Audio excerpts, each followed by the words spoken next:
मल कैसा? ये मल में भगवान के प्रति संदेह उत्पन्न हो, एकदम वासना की बातें आवे, समझ जाना गड़बड़। बुरा न मानना, ऐसी बात हमें कहनी नहीं चाहिए, पर अब कहे बिना पेट रह भी नहीं रहा है, तो हम कह दे रहे। बुरा लगे तो ठटरी बराओ अपने। सुनो कान खोल के, आजकल के वर्तमान के युवान बच्चे, युवान बेटा बेटियां जितने हैं, कान खोलकर सुनो। ये चलचित्र के चक्कर में तुम्हारी आधा से ज्यादा विचार केवल वासना के रहते हैं। एक शोध हुआ, कैम्ब्रिज यूनिवर्सिटी है लंदन में, वहां पर एक शोध हुआ है। उस शोध के अनुसार 94% लोग केवल और केवल गंदे व्यभिचार की बातें ज्यादा सोचते हैं। मकान बनाएंगे तो व्यभिचार सोचते हैं, गाड़ी पे जाएंगे तो व्यभिचार सोचते हैं, सड़क पे चलें, पुरुष स्त्री को, स्त्री पुरुष को देखे तो व्यभिचार की बातें विचार करते हैं। ये तुम मानो ना मानो, ज्यादातर लोगों की यही हालत। रील देखें तो वही हाल, फोटो देखें तो वही गंदे विचार। इनको कुविचार कहा है, इन्हीं को मल कहा है, इन्हीं को मल कहा है। हम प्रार्थना करना चाह रहे। बहुत से लड़का लड़कियों को लगता है युवान अवस्था में अपना तेज वीर को बहुत क्षरण कर लेते हैं।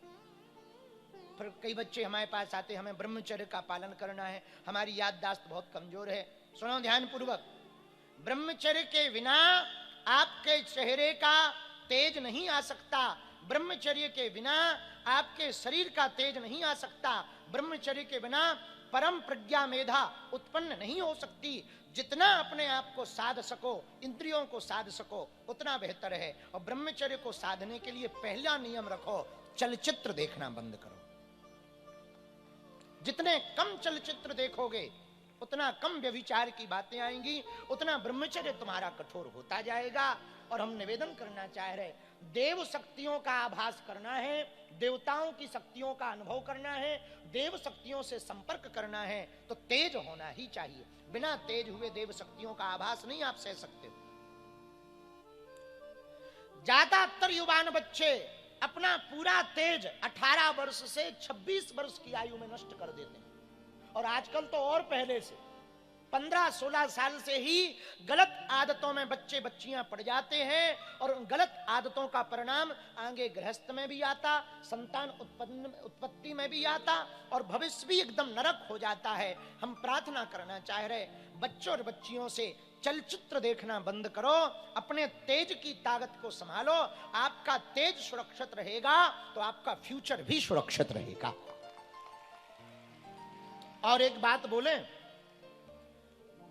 16 वर्ष से 25 वर्ष के जितने बच्चे बच्चियां हमारी कथा सुन रहे हैं, यहां ध्यान से सुनो या टीवी पे सुन रहे, जिन्होंने अपनी 16 वर्ष की आयु से 25 वर्ष तक अपने आप को संभाल लिया, वो जिंदगी में कभी बिगड़ नहीं सकता है। और जिनका ये उम्र बिगड़ गया वो कभी संभल नहीं सकता। इसलिए बहुत गंभीर पूर्वक रहो। काम और खाज दोनों ऐसी हैं, जितना खुजाओ उतना बढ़ती। खुजली का मजा देखा तुमने? हाँ, क्या मजा है खुजली का। हाँ महाराज, खुजली हो समय कोई बड़ी गंभीर बात भी, अरे रुको तो ना, बड़ा मजा आता। लेकिन खुजली का मजा कब तक? जब तक खून ना निकल आए। खून जब तक नहीं निकल आता तब तक खुजली का मजा। उसी वक्त कोई कहे महाराज चाहे रुको थोड़ा, रुको रुको, जब खून निकल आए तब खुजली लगती, यार कहां से खुजा लिया। ऐसे ही काम खाज, तुमको लगता है कि हम खुजाएंगे तो खुजली ठीक हो जाएगी, वो खुजाने से बढ़ती है। ऐसे ही काम है, जितना भोगोगे उतना ही बढ़ेगा, जितना भोगोगे उतना ही बढ़ेगा, उतनी ही तुम्हारे मन की वृत्तियां बढ़ेंगी। इसलिए हमारे प्रियजनों, ये मल है, इसी को मल कहा। मतलब इसका ये नहीं है कि तुम पूर्ण ब्रह्मचारी बनो, ना ना, इतने मतलब पशु वृत्ति तो मत लाओ, मनुष्य वृत्ति रखो, कम से कम पशु तो मत बनो। जानवरों का भी अब क्या कहते हैं, जानवरों से भी बदतर हालत इंसानों की हो गई, भगवान ही बचावे। तो पशु वृत्ति तो कम से कम मत लाओ। ये मल है, इस मल को निर्मल करने के लिए एकमात्र उपाय है सदगुरु कृपा।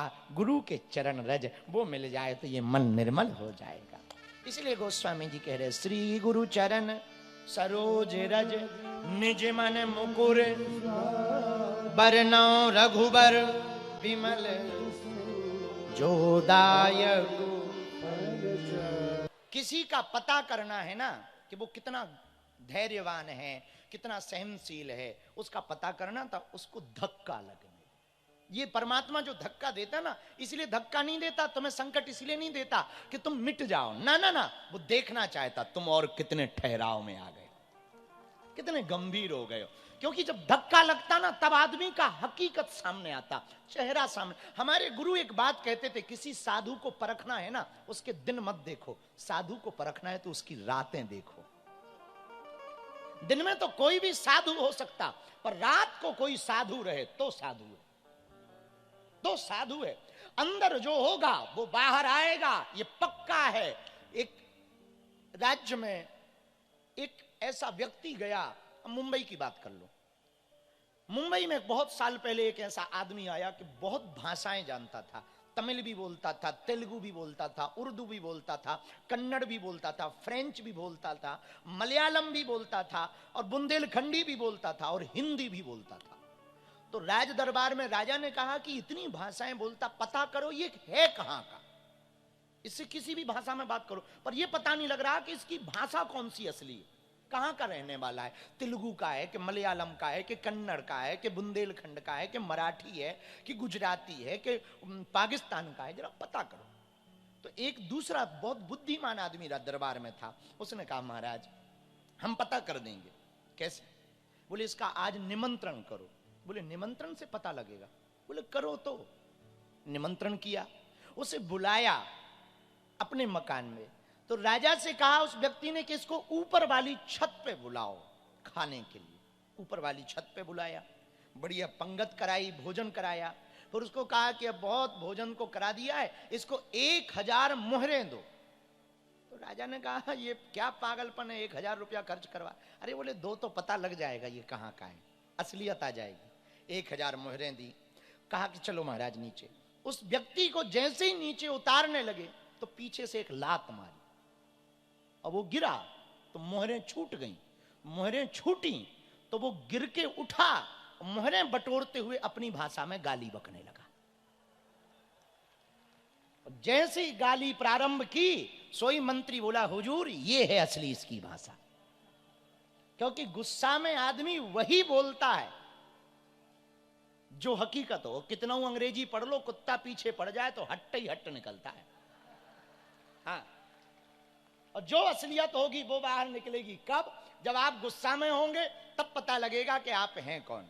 मेरे पागलों, एक बात हम कहना चाह रहे हैं, बाहर की तुम बहुत साफ सफाई करते हो, आओ 3 दिन अंदर की सफाई करते हो।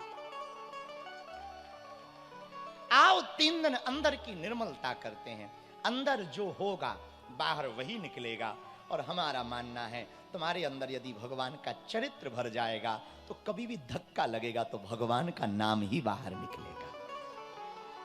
इसीलिए हमने हनुमान चालीसा चुना, क्योंकि हनुमान चालीसा प्रारंभ ही दोहा गाओ, श्री गुरु चरण सरोज निज मन मुकुर सुधार, बरनौ रघुबर विमल जो दायक। प्रारंभ में बाबा गोस्वामी जी ने लिखा, हनुमान चालीसा की रचना कब हुई? अकबर के साम्राज्य में, जब अकबर बहुत आक्रांता, क्रूर आक्रांता था और उसे पता लगा कि कोई तुलसीदास जी नाम से कोई संत हैं। ऐसी हमने संतों से कथा सुनी है, वो हम आपको बता रहे। कोई तुलसीदास जी के संत हैं नाम से, और उस वक्त तुलसीदास जी की बहुत महिमा हो चुकी थी। कैसे? एक बार तुलसीदास जी बाहर बैठे थे, उसी समय एक स्त्री रोती रोती जा रही थी। तुलसीदास जी ने कहा अरे रो क्यों रही है? उसने तुलसीदास जी के मस्तक पर तिलक देखा तो उसने प्रणाम किया, महाराज जय हो आपकी। और जैसे ही वो झुकी तो तुलसीदास जी ने आशीर्वाद दिया, सौभाग्यवती भवा, दीर्घायु भवा, पुत्रवान भवा। तो रोती हुई स्त्री बोली, महाराज आपका पहला वाला आशीर्वाद विफल है। क्या हुआ? स्त्री बोली, महाराज हमारे जो पति है ना, हमें अभी अभी खबर मिली उनका शरीर चला गया, मैं उन्हीं के पास जा रही हूं, इसीलिए मैं रो रही हूं। तुलसीदास जी बोले, हे राम कोई बात नहीं, एक काम करो, तुम उनका शव मेरे पास ला सकती हो? हाँ महाराज। वो गई, गांव वालों ने बहुत समझाया, बाबाओं के चक्कर में मत पड़ो, बेफिजूली में मत पड़ो, कहां पड़ी हुई हो? उसने कहा नहीं, हमारी श्रद्धा है, एक बार ले चलो। अपने पति के शव को वो लाद कर लाई, लिटाया। तुलसीदास जी बोले, एक काम करो, हम ज्यादा जानते मानते तो कुछ है नहीं, मैं भी कीर्तन करता हूं और तुम भी कीर्तन करो, शायद कुछ हो जाए। दोनों हाथ से ताली बजाकर तुलसीदास जी ने, गोस्वामी जी ने राम नाम कीर्तन गाया। इतनी तल्लीनता से कीर्तन गाया, इतना भाव विभोर होकर कीर्तन गाया कि भगवान तक आवाज पहुंच गई। और जो मुर्दा सामने पड़ा था ना, वो भी राम राम कहता हुआ खड़ा हो गया।